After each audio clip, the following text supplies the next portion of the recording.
The house smelled like cedar and lemon polish, just as it had every summer Ava visited as a child. But now, with her mother gone, it felt artificial, hollow, as if the scent had stayed behind, but the warmth was gone. Ava stood in the center of the old study, staring at the locked drawer in her mother's mahogany desk. The only drawer that hadn't opened when the estate lawyer handed her the keyring. The same drawer that had always been off limits. She remembered asking about it once, when she was 8. "What's in there, Mama?" Her mother had smiled, closed it with a soft click, and said, "Just old things. Nothing for you to worry about." But Ava was 32 now. She had every right to know, especially after what just happened. 3 days ago, at the lawyer's office, the will was read. Ava had sat between her cousin Lena, her mother's goddaughter, and her uncle Stuart, expecting nothing more than sentimental trinkets, maybe the house if she was lucky. But the shock was suffocating. To Lena, the house, the savings, and the antique jewelry passed down from Ava's grandmother. To Ava, my heartfelt love and the piano she adored. The piano, the same upright that hadn't worked since Ava was a teenager. Everyone else was stunned. Stuart coughed awkwardly. Lena had looked away, eyes shimmering with guilt or shame. Ava wasn't sure. The lawyer kept his voice neutral. Per the handwritten addendum, all prior allocations are superseded. Ava hadn't spoken a word. She hadn't cried. She simply packed her weekend bag and returned to the house alone, driving 5 hours in silence. And now, standing before the locked drawer, she wondered what else her mother had kept hidden. Her phone buzzed on the desk. Lena, 6:14 p.m. I hope you're not mad at me. I didn't ask for any of it. Lena, 6:16 p.m. Please don't shut me out. Ava silenced the screen and tucked the phone away. Her fingers wrapped around the desk drawer's brass handle again, still locked. She reached for the letter opener beside the lamp and slid it into the seam. A few firm shoves and a soft metallic snap later, the drawer popped open with a groan. Inside, a single manila envelope, thick with folded pages, and a small leather-bound journal. Ava's hands trembled. She opened the envelope first. A series of letters dated back nearly 12 years. The first one began with, "To my Ava, if you're reading this, it means I'm gone. And there are things you need to know about your cousin, about Stuart, and about why I changed the will." Her knees buckled slightly, and she sank into the old velvet chair, the one with frayed arms and a squeaky frame. The study was silent except for the occasional creak of the floorboards and the steady rustle of old paper as Ava read through a mother's regrets, confessions, and carefully withheld truths. Apparently, her mother had trusted Stuart to invest her money. But when Ava left for college, something changed. Stuart had slowly siphoned funds from Ava's future savings into offshore accounts, using Lena's name to cover the paper trail. He'd manipulated her mother into believing it was for Ava's benefit, a family trust. But there was no trust. The last letter ended simply, "By the time I realized, the damage was done. I tried to fix it with the will. I'm so sorry, my darling. You deserved better.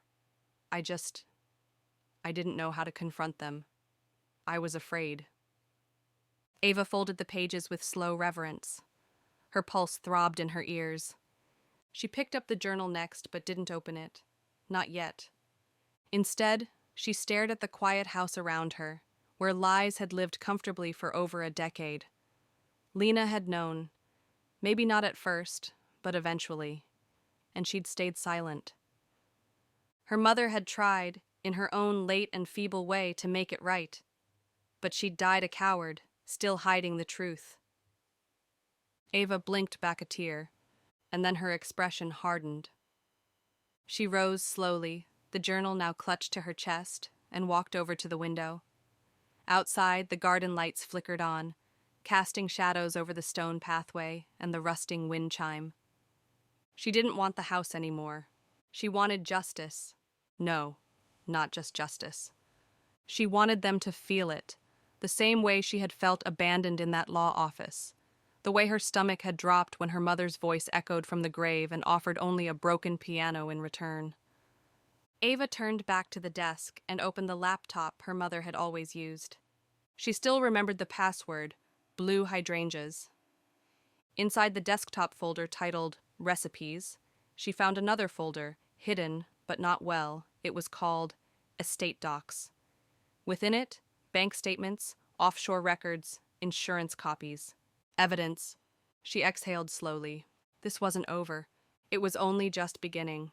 The old printer in the corner sputtered and hissed as page after page spilled onto the tray. Bank records, notarized signatures, wire transfers from names Ava didn't recognize, all traced back to her Uncle Stuart's consultancy business. The final straw was the trust fund Ava's mother had supposedly closed when Ava turned 21. Except, according to these documents, it had never been closed. It had been drained. Ava slid the last warm page from the stack and stared at the transfer date. March 18th, 2017, her 25th birthday. The same day she'd called her mother crying, telling her she couldn't afford her grad school deposit.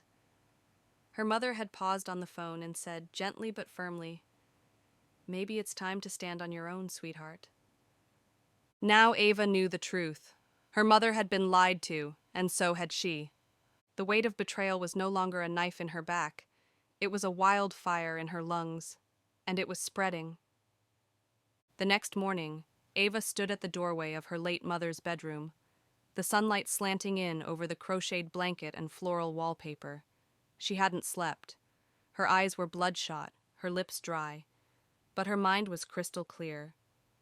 She dressed carefully, pulled on a navy wrap dress her mother had once loved, added modest heels, and tied her hair back in a clean low bun. She looked like someone going to a wake or a courtroom. Instead, she drove to Lena's condo downtown. It was too early to text, too deliberate.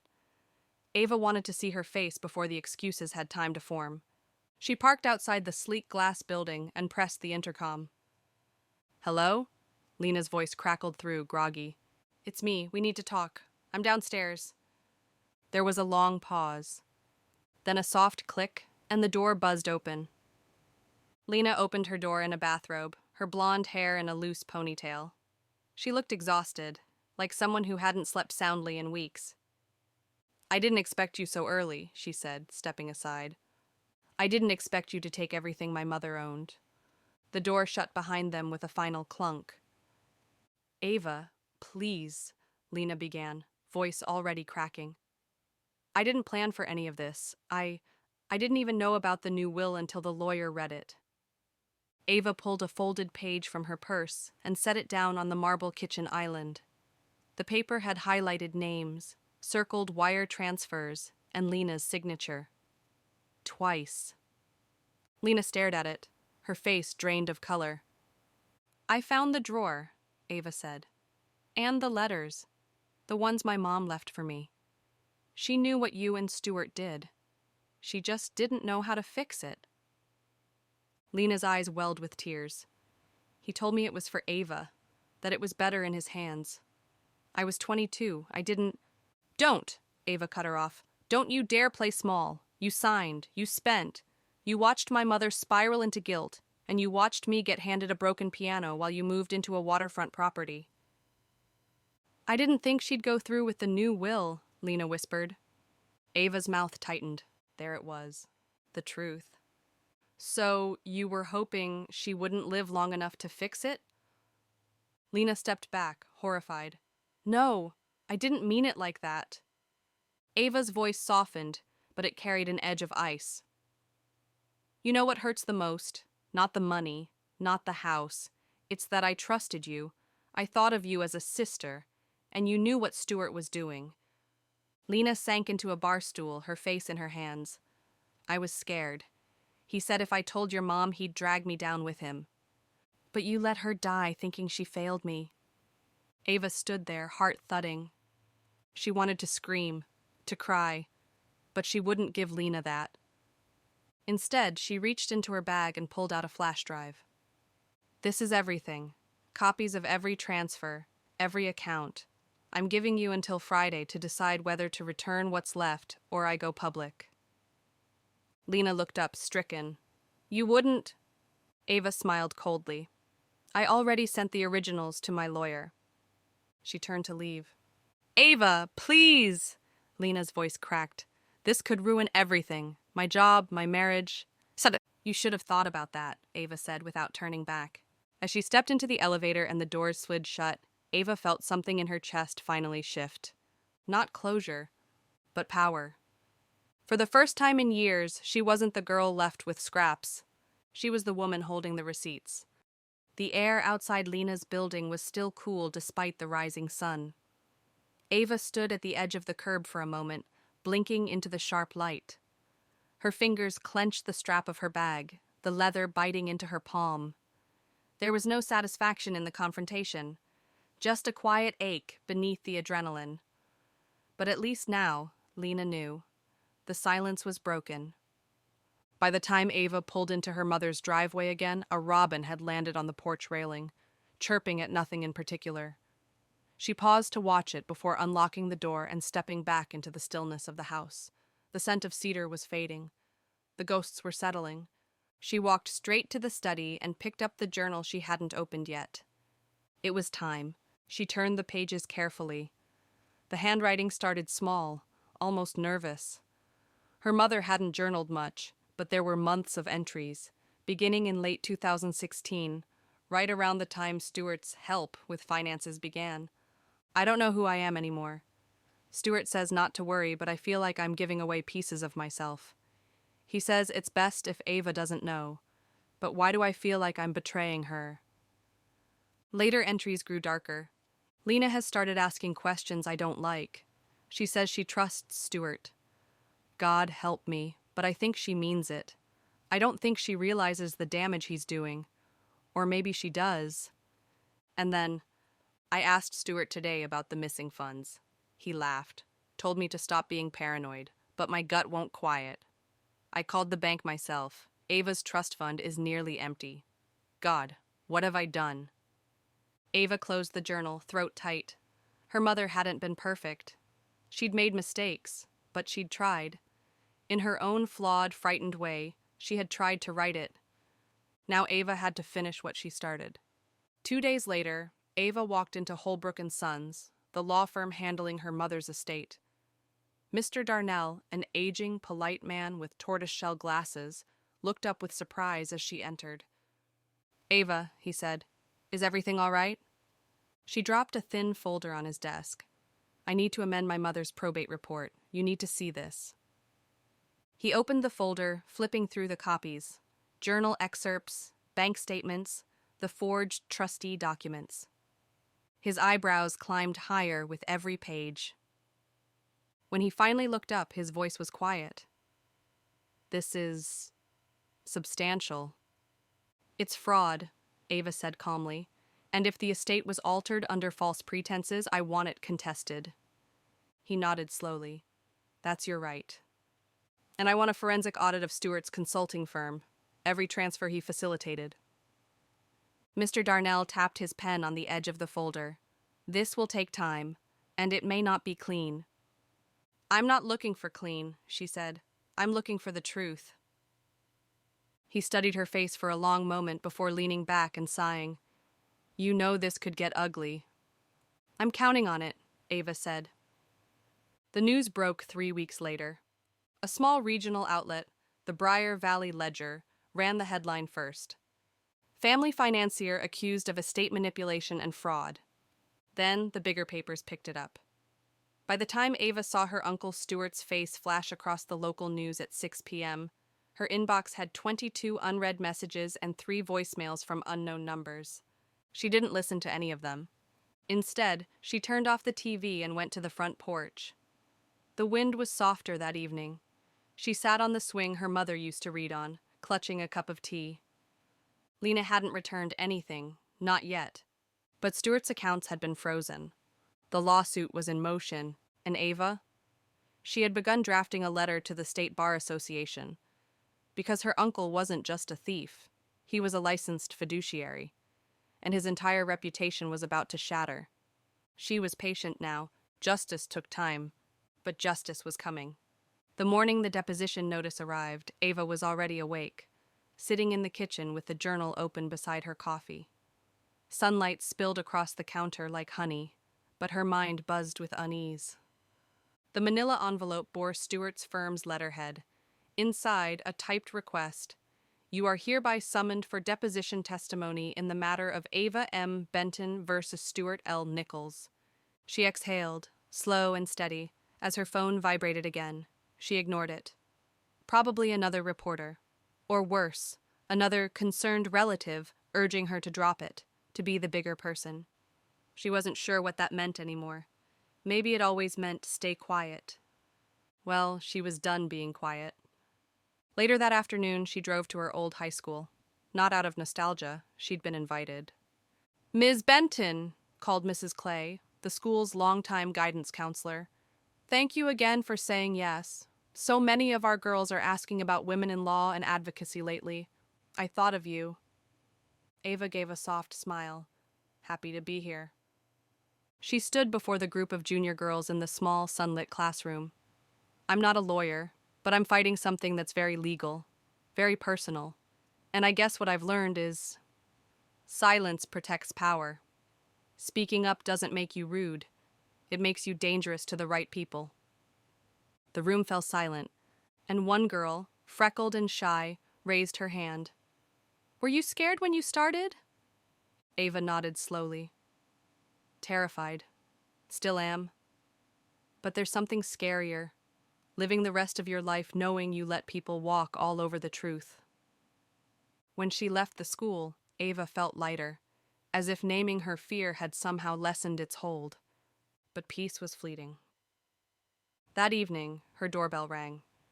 She opened it to find Lena on the porch, pale and tense, holding a bulging envelope. "I want to talk," Lena said, "and I want to give you something." Ava didn't answer at first, just watched her. Lena's voice cracked. "I made copies of everything Stewart gave me. I was scared, but you were right. It was all a lie. He promised if I went along with it, I'd be taken care of.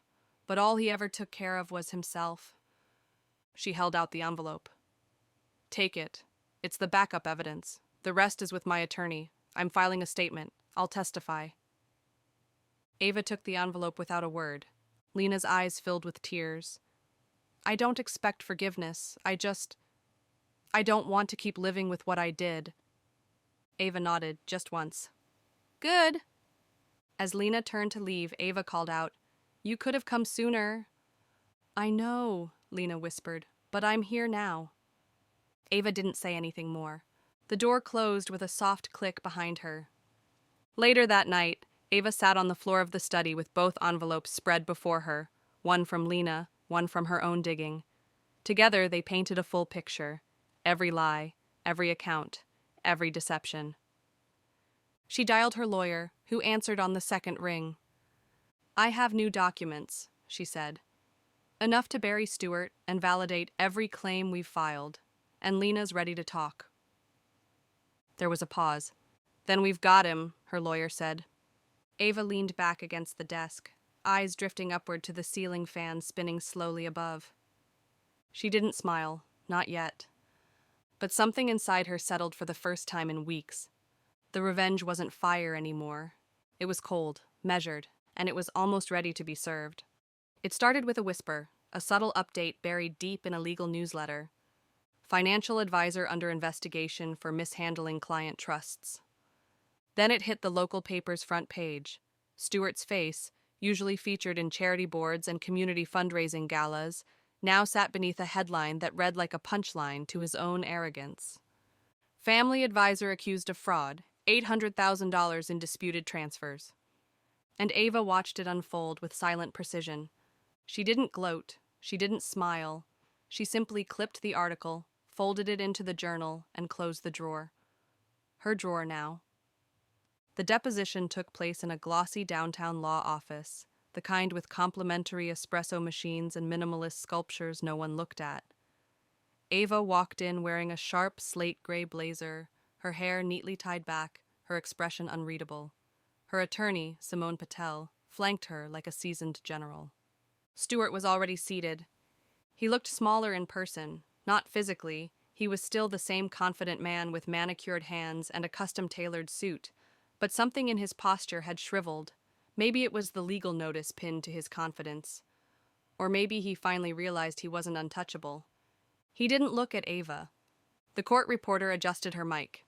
"This deposition is being recorded. Please speak clearly for the record." Simone nodded at Ava. "You're up first." Ava unfolded her notes with calm precision and looked Stuart in the eye for the first time in weeks.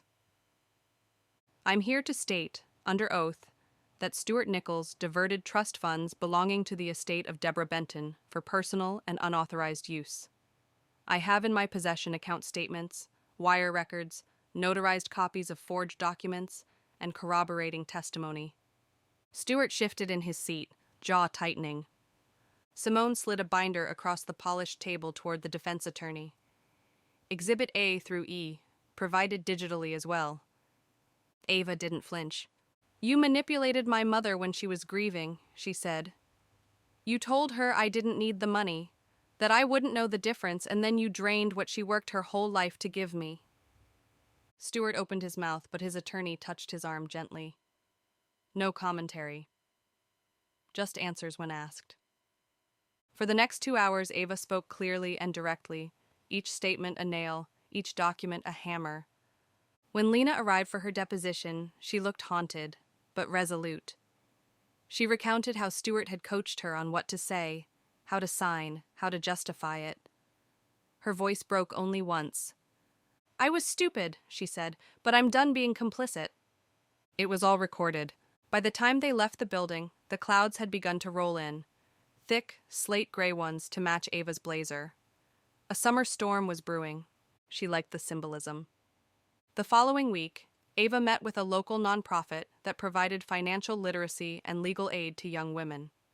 She sat across from its director, a sharp-eyed woman named Jacinda. "We've been looking for someone to head our new estate justice initiative," Jacinda said. "Someone who knows what it's like to be blindsided, to fight back." Ava hesitated. "I'm not a lawyer." Jacinda smiled. "You didn't need to be one to bring a predator to his knees. That's what we need."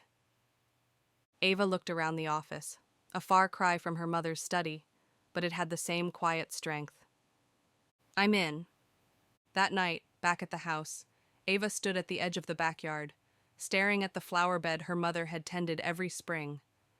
The hydrangeas had started to bloom, a pale blue, soft, full, unapologetically alive. She still didn't know what she would do with the house. Maybe she'd sell, maybe she'd stay. But for now, it was her fortress, her ground zero. Inside, the lights glowed warm. The journal sat on the desk beside her mother's favorite pen. The drawer was locked again. This time by Ava's own hand. The courtroom was packed. Not with spectators. This wasn't the kind of case that drew cameras or headlines outside the region, but it was full of eyes that mattered. Former clients of Stuart's, past donors to his nonprofit shell company, family members who once called him the pillar of Briar Valley. Ava sat calmly in the front row behind her lawyer, Simone, a silk scarf tied at her neck, her posture straight. Dignified, unshaken. It had been 7 months since she cracked open that drawer. 7 months of subpoenas, depositions, media interviews, and watching the walls Stuart built with stolen bricks finally begin to collapse. Today, the judge was issuing the ruling. When Stuart walked in, escorted by 2 attorneys and looking about 10 pounds lighter, Ava didn't avert her gaze. He glanced at her once, just once, and then sat down like a man who knew the verdict before it was spoken. Judge Rollins, silver-haired and direct, didn't waste time. "In the matter of fraudulent misappropriation of estate funds," she said, voice crisp through the microphone, "this court finds overwhelming evidence of misconduct, coercion, and forgery." The next words fell like slow, deliberate stones. "Mr. Nichols is hereby ordered to pay full restitution to the Benton estate in the amount of $842,600 plus interest and damages. His fiduciary license is revoked effective immediately. Furthermore, this matter will be referred to the state attorney for criminal proceedings." A hush swept the courtroom.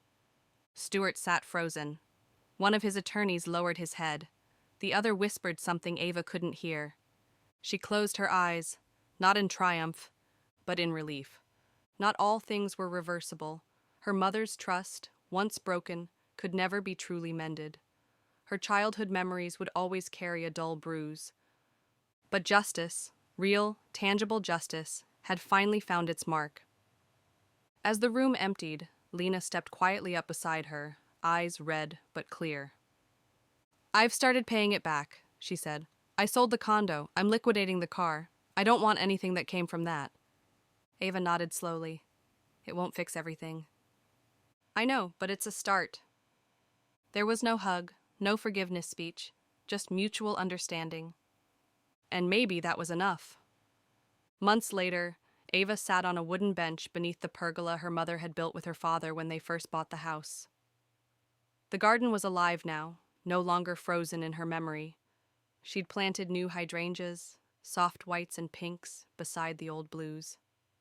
Children laughed nearby. She'd rented part of the house to a young family.